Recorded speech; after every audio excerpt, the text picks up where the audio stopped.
आगामी लोकसभा निवडणुकीत ॲडव्होकेट प्रकाश आंबेडकर यांची वंचित बहुजन आघाडी ही स्वातंत्र्य लढणार हे निश्चित झालंय।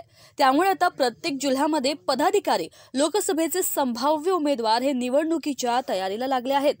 हिंगोलीच्या सेनगाव येथे आज वंचित बहुजन आघाडीची लोकसभा निवडणुकीच्या पार्श्वभूमीवर आढावा बैठक पार पडली आहे। यावेळी कार्यक्रमाला लोकसभेचे उमेदवार डॉक्टर बी.डी. चव्हाण तसेच वंचित बहुजन आघाडीचे जिल्हाध्यक्ष अनिल कांबळे, तालुकाध्यक्ष गजानन देशमुख यांच्यासह जिल्हा कमिटी आणि तालुक्यातील सर्व पदाधिकारी व कार्यकर्ते या आढावा बैठकीला उपस्थित होते। कोणत्याही गावात जा, कोणत्याही इथून जा, एक गाडी करा आणि फिरून या जाऊ आणि बघा या मतदारसंघामध्ये काय परिस्थिती आहे।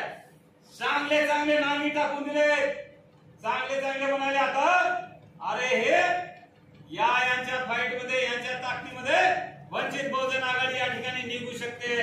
अरे निघू शकते काही नाही, आमच्याकडे मतदान आहे, आमच्याकडे ताकद आहे, आमच्याकडे इमानदार कार्यकर्त्याची फौज आहे आणि या इमानदार कार्यकर्त्याच्या फौजवर तुम्हाला आम्हाला हा किल्ला सर करायचा। मित्रांनो, बैठकीचं कारण दुसरं एक असं आहे, तुम्ही एखाद्याला आमदार केलं, एखाद्याला खासदार केलं, हे बाळासाहेबाला सोडून जाणार, नात्र उद्या आमदार खासदार झालं, हे कुठचं कार्यकर्ता आहे, तो कुठचा पदाधिकारी आहे, हे जर आपल्या माणसाला माहित नसेल त्या सत्तेचा काय फायदा आहे।